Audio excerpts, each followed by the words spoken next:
with us at our last Pacha meeting, and he is our last speaker of the evening. His name is Lawrence Stallworth II. In 2009, at the age of 17, Lawrence discovered that he was HIV positive. After confronting discrimination and stigma within his high school and his family, he made a commitment to become more involved in the community.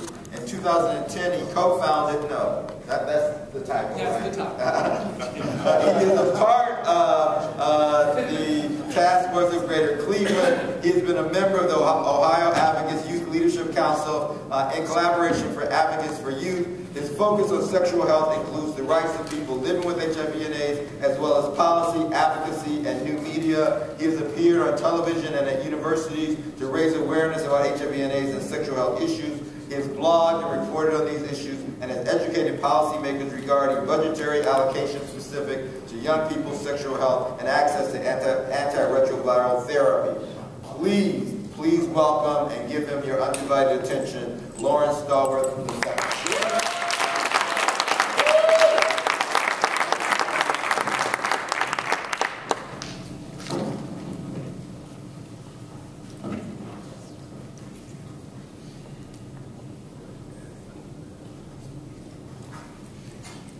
Well, first and foremost, I'd like to say good evening, everyone. Good evening. I'd first like to thank the Chicago Black Gay Men's Caucus and all of the other sponsors for inviting me to speak tonight at this Black Gay Men's Town Hall. As you already know, in August of 2011, the Centers for Disease Control and Prevention released a report stating that men who have sex with men are most heavily affected by HIV. Young MSMs are particularly impacted, representing more than 1/4 of all new HIV infections. I know more than most the challenges of being young, black, gay, and HIV positive, and I am much more than a statistic within a CDC report. I've been asked here today for what I think we as black men can do to end this epidemic, and the fact of the matter is I don't have all the answers. My being black, gay, and HIV positive does not afford me the all-knowing truth like some might think. But here is what I can tell you, and though some may not want to hear it, it is the ugly truth that needs to be said. I'd like to take a moment to share with you my story.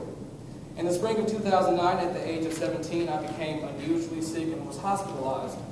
3 days into my 5-day stay, I was told that along with contracting a bacterial infection, I was HIV positive. I was told that, it was by far the last thing I expected to hear out of my doctor's mouth. I burst into tears. I felt scared, hurt, alone, and sad, and it was like my world came crashing down on me. I told my aunt first that she's been the biggest support in my life. My parents came next. My mother was there for me when I needed her. My father, with whom I've had a strained relationship, especially since coming out to him, didn't know how to be there for me. Within a few months of my hospitalization and returning to high school, I told some trusted teachers about what had happened to me. And unknowing to me, a staff meeting was held to talk about a student who was HIV positive and what should be done about him. The fact that they were talking about how to deal with me was absolutely devastating. Right after the meeting, I was refused service by the cosmetology department teacher at my school. She says, and I quote, "We don't teach universal precaution down here, Lawrence, and I can't subject the students to that kind of risk." It was my first encounter of being betrayed by trusted adults in my life, and it still hurts me to this very day. Now, after graduating high school, I was introduced to a community I was completely unaware of. I heard from friends about a place where young gay people could find acceptance and friendship in a safe space.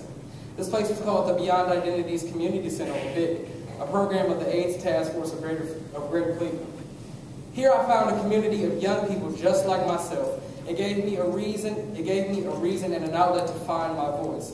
And after graduating from BIC's empowerment program, I applied to the Ohio Advocates Youth Leadership Council, another program of the AIDS Task Force and also in conjunction with Advocates for Youth. One second. Ohio Advocates gave me the tools to be a stronger advocate and the opportunity to speak to my peers and policymakers about the issues that are important to me. Now, transitioning into young adulthood, and thanks to the education and training I received through the AIDS Task Force of Greater Cleveland's programs, I was then hired on as a community educator for the AIDS Clinical Trials Unit at Case Western Reserve University Hospitals of Cleveland. I love this job, and I learned so much about prevention research and community engagement. Unfortunately, it did not provide medical benefits, and I earned too much to qualify for state benefits. I was forced to choose between a meaningful job and potential career and access to my life-saving medications. Because of this, I chose to resign from my position to remain eligible for government assistance to pay for the $2,400 cost of my medications. Effectively now, I am back in school. I've been asked what could have done to prevent me from contracting HIV. I could say a better relationship with my father, or maybe if I had known about places and programs like the Beyond the Needs Community Center. That's an impossible hypothetical question to answer. What I can talk about is what I'm doing about it now. I want to discuss the issue of personal responsibility, and I have 3 questions to pose. Is there blame to be had? Who do we blame? And what was my role in becoming HIV positive? For some, removing personal responsibility allows them to become the victim, perhaps to lessen the sting of being positive. I, however, accept my role in becoming positive. What matters now is what I do with it. The main concern should be, how do I keep myself healthy so that I can continue to be a productive member of society? How do I make sure that HIV ends with me? By taking on my personal responsibility, I am in a position to advocate for myself, for my peers, and for my community. As a young person, I am a testament to the resiliency of youth. This in part just because this is just who I am, but also because of the support of my community and taking advantage of the resources made available to me. Since being diagnosed 2.5 years ago, I have taken the opportunity to speak publicly about HIV. I have spoken at the Rock and Roll Hall of Fame for World AIDS Day 2010 and served as a panelist for several high school and college presentations.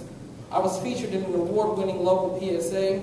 I've conducted several workshops on HIV 101, treatment, research, and prevention. I have visited my local, state, and federal legislative offices and advocated for comprehensive LGBT-inclusive sexual health education and HIV and AIDS care and service funding support, and encouraged other young people to do the same.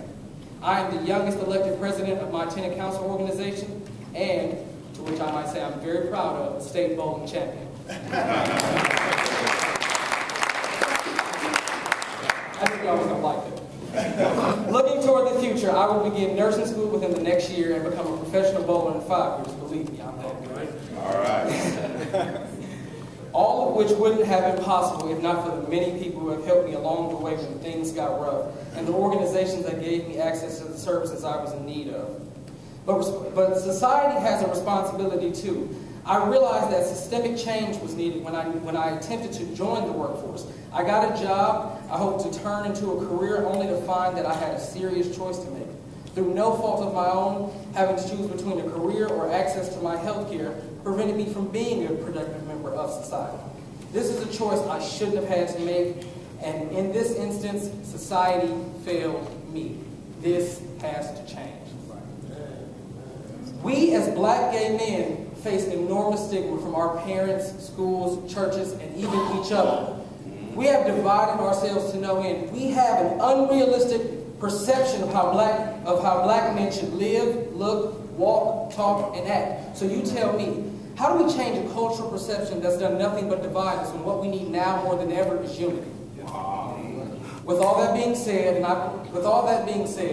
today I believe that today we have taken a great first step towards that goal, towards the goal we have set for ourselves. And even though the task that lay before us is great, we will overcome it. We have overcome great adversities in the past, and now we are called upon to do it once more. Imagine a world where we no longer lose the ones we love too soon before their time. Imagine a world where we are no longer cast into the shadows, free from the discrimination and tyranny of having a disease that we did not ask for. We, this generation, in this time and place, have the power to end AIDS. So the question that remains is not can we do it, but will we do it? I wish to leave you with this thought. If not now, when? If not us, who? Thank you.